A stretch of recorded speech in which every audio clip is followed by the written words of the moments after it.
Amen. Praise God. At ito mga igsoon sa ulit paglangan sa pagtuon sa pulong sa atong buhi nga Diyos, mga igsoon.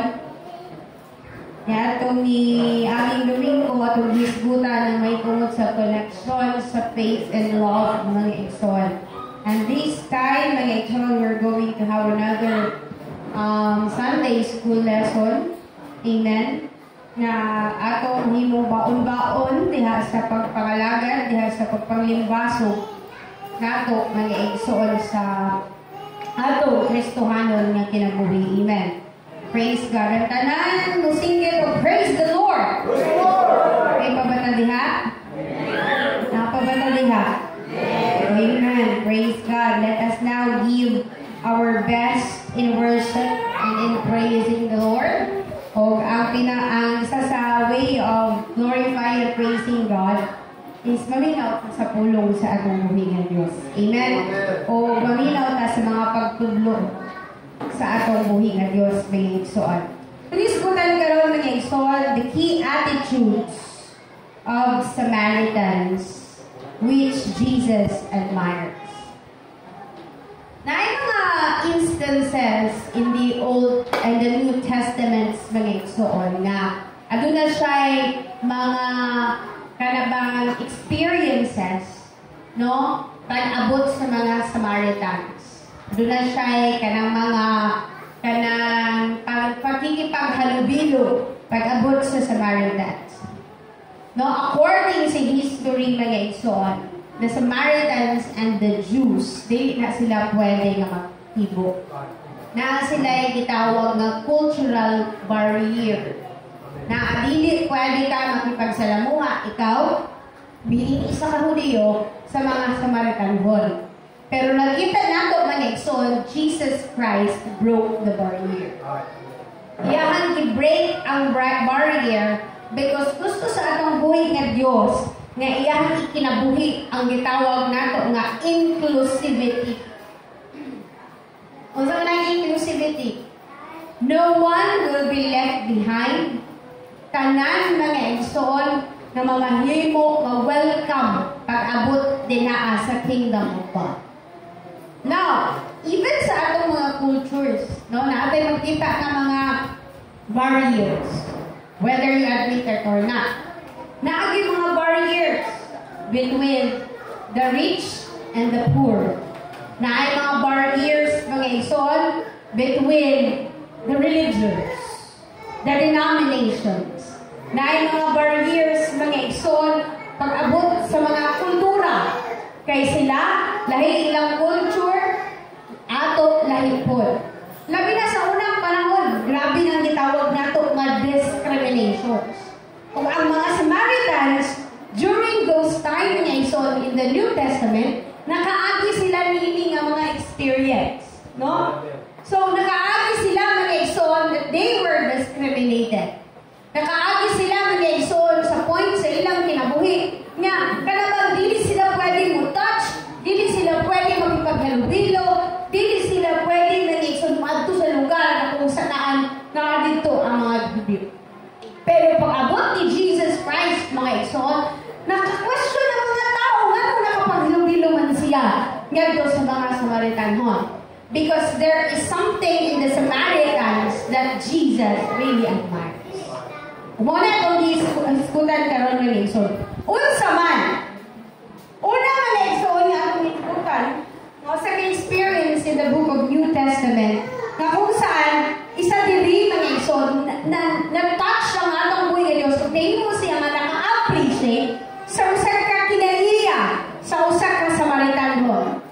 In Luke chapter 17, verse 11 to 19. Ato kuno nang basahon. Luke chapter 17, verse 11 to 19. Og sa naglakaw siya padulong sa Jerusalem, siya miagi subay sa pagputlan sa Samaria o sa Galilea.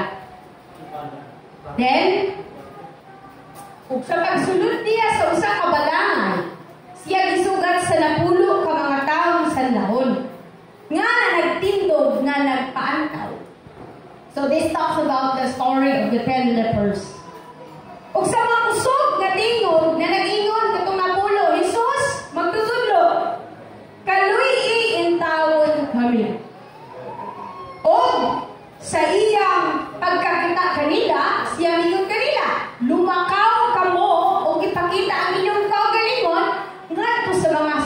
saserdote. Ug sa nagpanglakaw sila, nangaayo sila. The 10 were healed as instructed by Jesus. Mamuadto sila sa mga saserdote. And in verse 15, unya, usa kanila, usa sa napulo.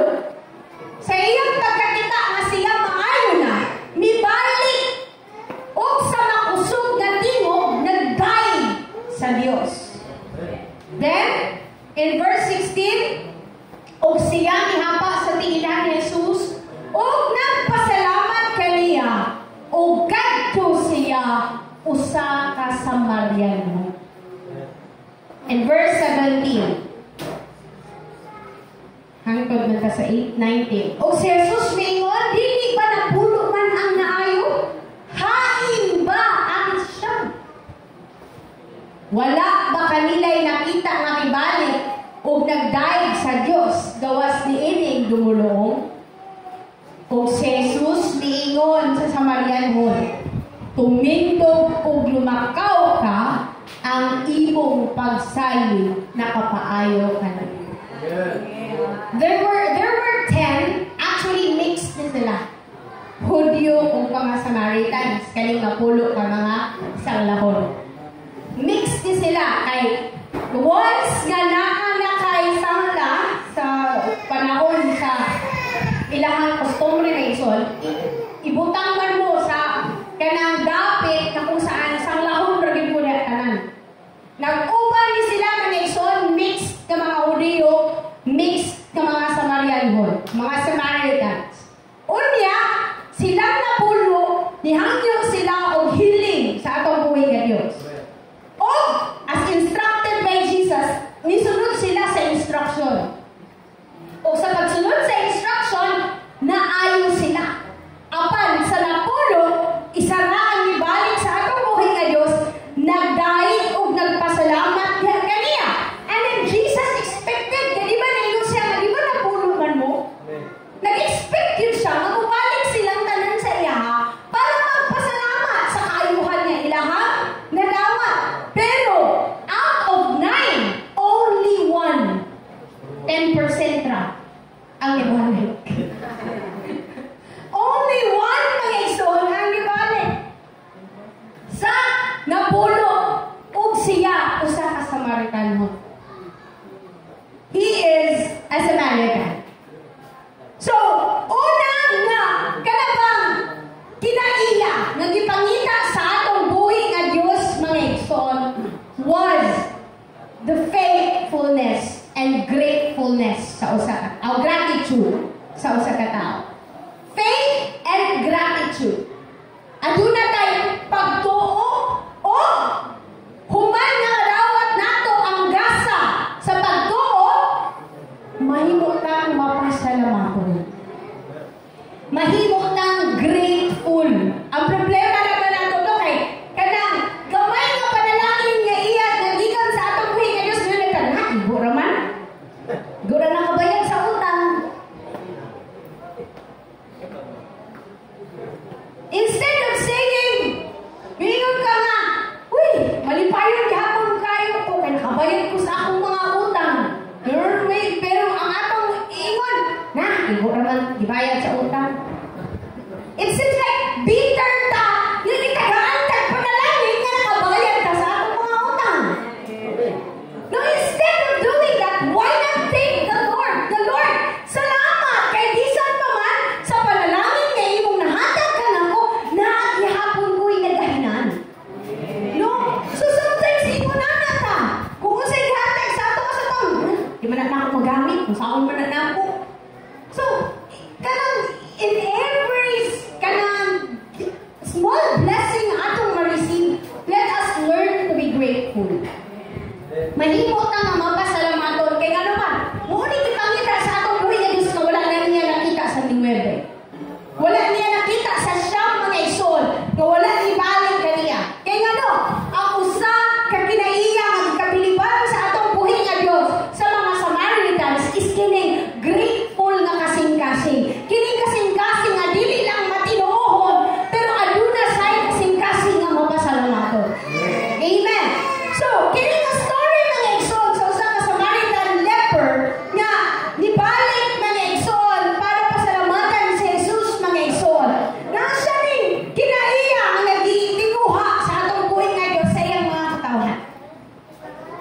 Na-remember na ko itong, I know na share na din ako sa inyo, pero itong preaching ni Pastor Ronan mga igsoon nga, na-preach niya mga igsoon sa nandungan ako nga yung preach was actually in the very beginning.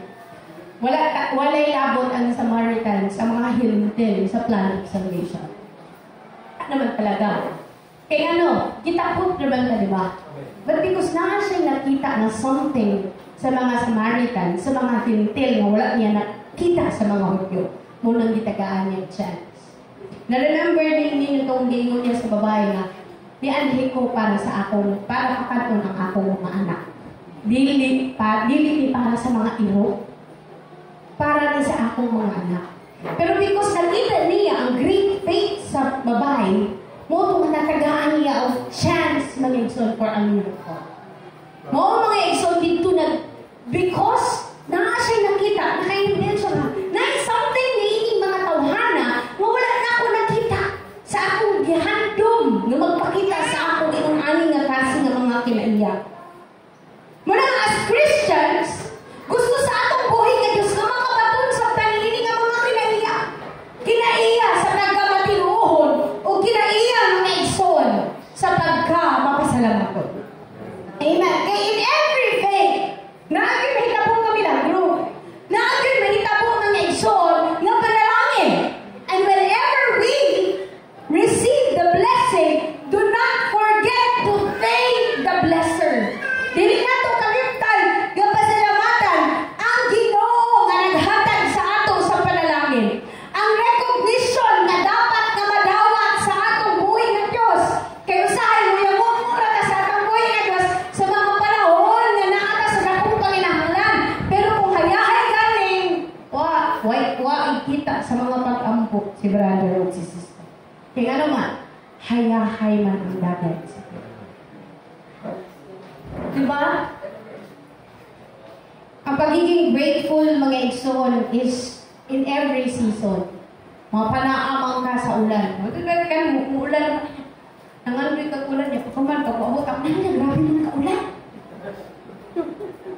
Kunya, mainit naman. Ay nga, ano man, grabe man kainit. Mainit naman po. Pero in every season natin mga reklamo. So let us always learn to be grateful. Sa'yo, pag nalang sa trabaho, no? Ang patay trabaho, lupon, tagal akong trabaho. Para makaprovide ko for my family. Grabe na itong pangalan sa Ginoo. Tapos kung nalang tayong trabaho, anak, kalisod sa akong trabaho, kaya dili ko tamang kinundo sa atong trabaho. Miski na tayong trabaho. O kaya, magsigit ang reklamo sa atong trabaho. But instead, let us always say, Lord, thank you. Kaya nga kaya na-feel pa na ako ang tabisi. Kaya na-feel pa na ako ang kakapoy sa akong trabaho because that means that blessing is ongoing. Naman ang sweldo sa unahan. Kung wala ito magtrabaho, ang sweldo. No. So, ibig sabihin, the fruit of our labor is blessing. So, in every circumstance, nga maka-feel ta, naglisod ta, sa unahan anak ni Iso, na ang panalangin nagbala. Just bear and endure and learn to be grateful despite na akasaling kalisod ka. No, because a grateful heart, pag Iso can change the very heart. Kanang, mahimo kang, paka-encourage ka kapag ang imuhang kasing-kasing ng Iso is grateful kanunay. Amen. Ikaduha mga igsoon. In Luke chapter 10 verse 25 to 37. Dili din nato basahon, pero I know kabalo na mo aning istorya. This is the story. Nato na ni iskutan kaga sa una. This is the story of the Good Samaritan. Dili mo share ang Ginoo og parable kung wala na niya nakita nga kinaiya sa mga Samaritan. This story mga igsoon is about the parable of the Good Samaritan. Si Jesus Christ mga igsoon, di-commend niya ang mga Samaritans sa ilang compassion and sa ilang mercy towards a wounded traveler. Now, kaduha nga itong isgutan na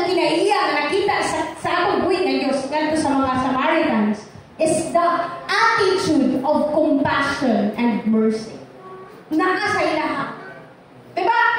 If imong i-compare mga igsoon towards the scribes, towards the Sadducees and mga Pharisees, lahimik din kaayo mga igsoon, ang dating sa atong buhay nga Diyos kapag mismo tag mga Pariseo o Samaritan. Diba? Lahina, kaya pag-abot sa Pariseo, ang description is mura sila ganang mga halutson, kalinga kasi mga tao, wapo na tanawon sa gawas, pero pag-abot sa sulod, ay mga patay.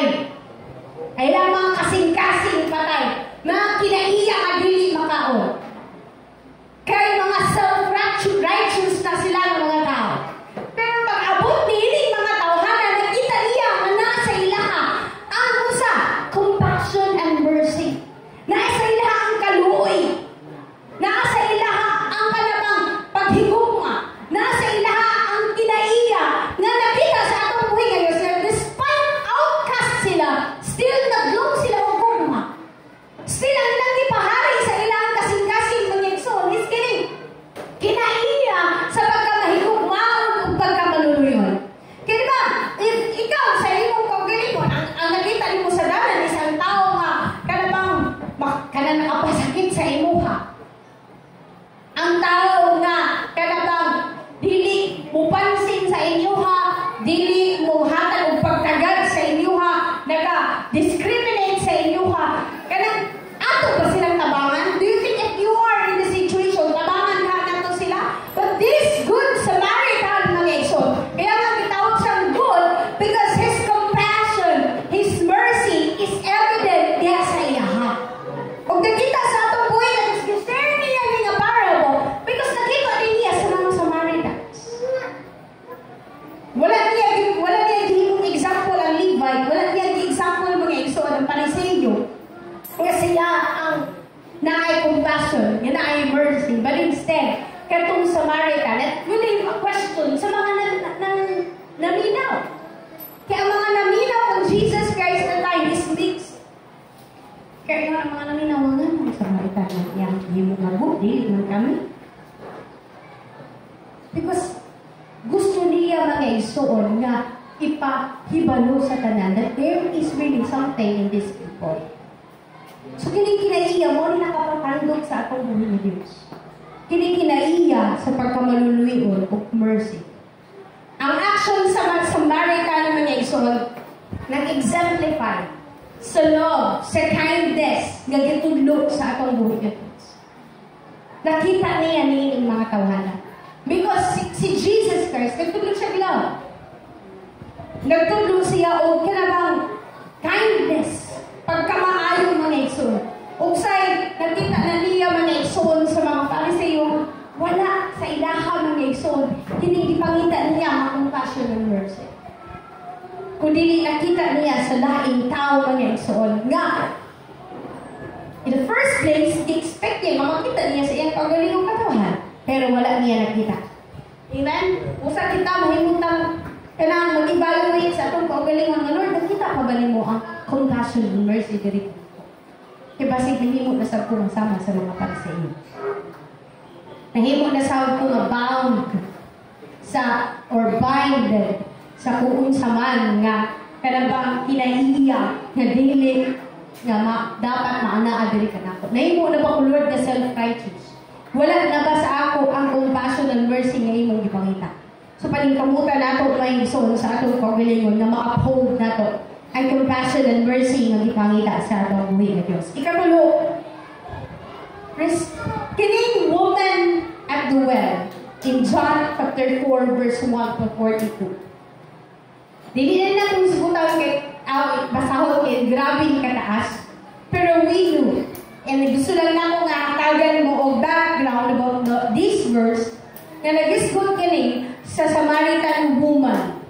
Usa ka encounter niya kang Jesus Christ at the well. Familiar mo ani nga istorya? Sa kababae nga igsoon nga Samaritanhon nga naka-encounter siya kang Jesus Christ at the well. Wala siya nag-expect that God would talk to her. Wala siya nag-expect na ang ayo o tubig ang Ginoo pinaagi diha kanina because kabalo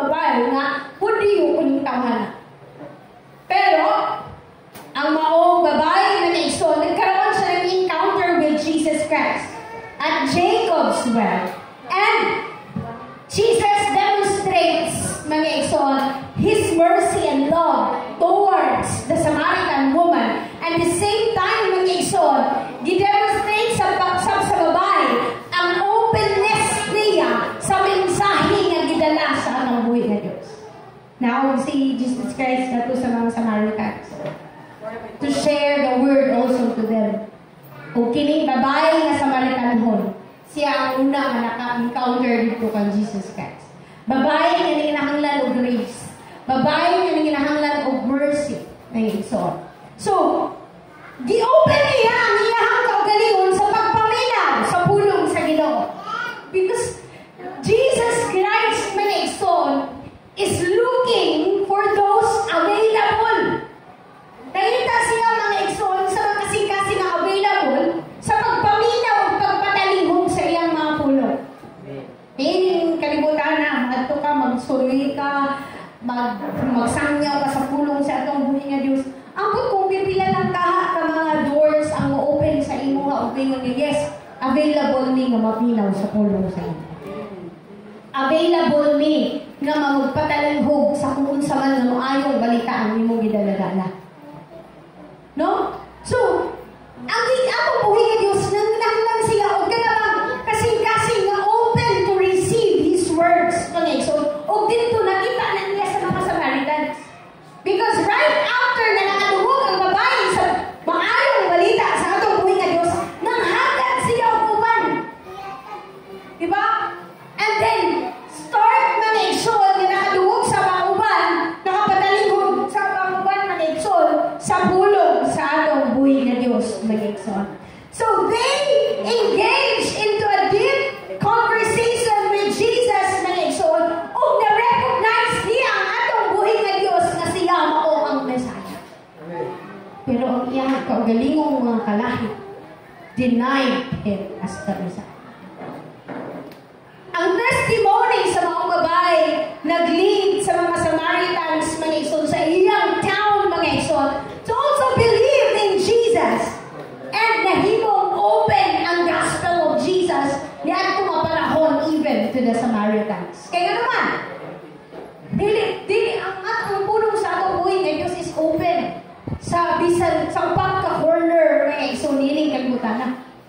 No, dili lang ni para sa mga Hudyo lang, nahimo na kundi nga para sa mga hintil. Nahimo na sabdi sa bisan unsa man nga cultural background gana ka mapapula puti ito. Dari pula nga color. Patod ka sa awit. Unsa na?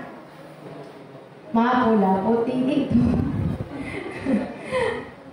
Diba bisan unsa man nga color ang naata mga igsoon. Ang word of God mga igsoon open sa akong tanan. Ang pautana lang, kinsa man ang mudawat sa pulong sa mga. Kaya ang atong buhi nga Diyos, nakita siya, kung tao, kung anak, yung mudawiling nga kanunay nga mudawat, diha sa iyahang mga pulong. Amen! Praise God! Ikaupat. Kaupat, last na nilang igsoon. Ang atong buhi nga Diyos, mga igsoon, nangita sab siya o kinaiya nga kung saan ang iyahang katawhan mangita sa healing and guidance. Now, we are all broken in all aspects. Wala sa ato diri ang mga igsoon nga mingon ka perfect na ang iyahang sitwasyon sa danang aspeto sa kinabuhi. Kaya we are always tried and tested in many ways. Ang akong test is maybe different sa imong test. Dili ta the same. Kaya uban sa ato dili mga igsoon nga tested sa financial, pero in other aspects okay. Napoy uban na sa financial okay, pag-abot sa emotional, sa spiritual, or sa other aspects mga igsoon dili okay. So dili ta gid kaingon mo nga may manda hayahay man ka okay naman ang sitwasyon dili. Because lahi-lahi ta ang pagsulay sa kinabuhi.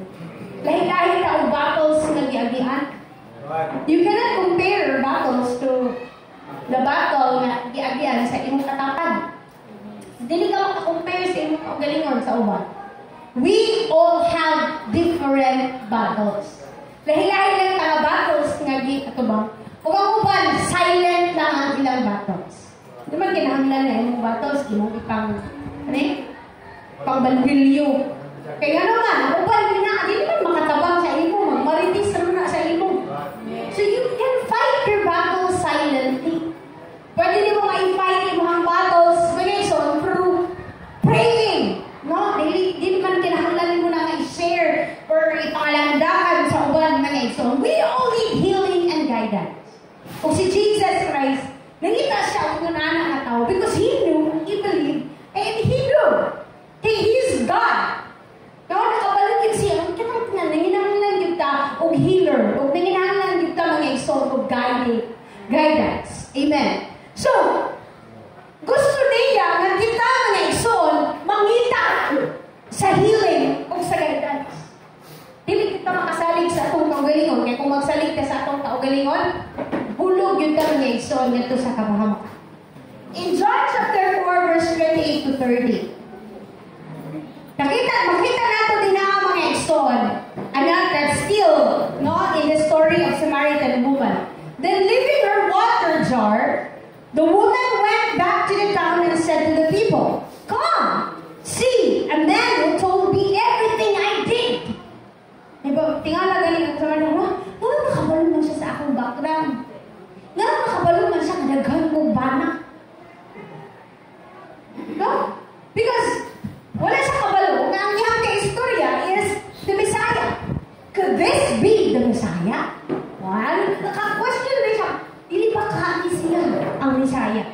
So they came out of the town and made their way toward Him.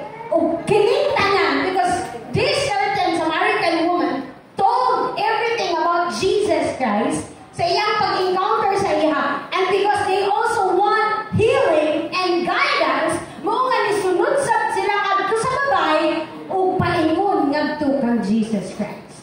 Amen. Kani mga igsoon, nag-demonstrate ni siya sa Samaritan woman sa iyang immediate response sa mensahe sa atong buhay nga Dios.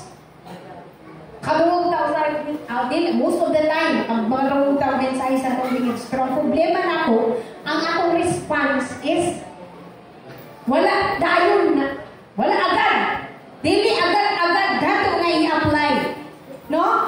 So he sought to share her experience of gidala niya ang uban ngadto sa guidance and salvation. Mo ni atong road, we want the 300,000 souls to be baptized and to be saved, mga igsoon.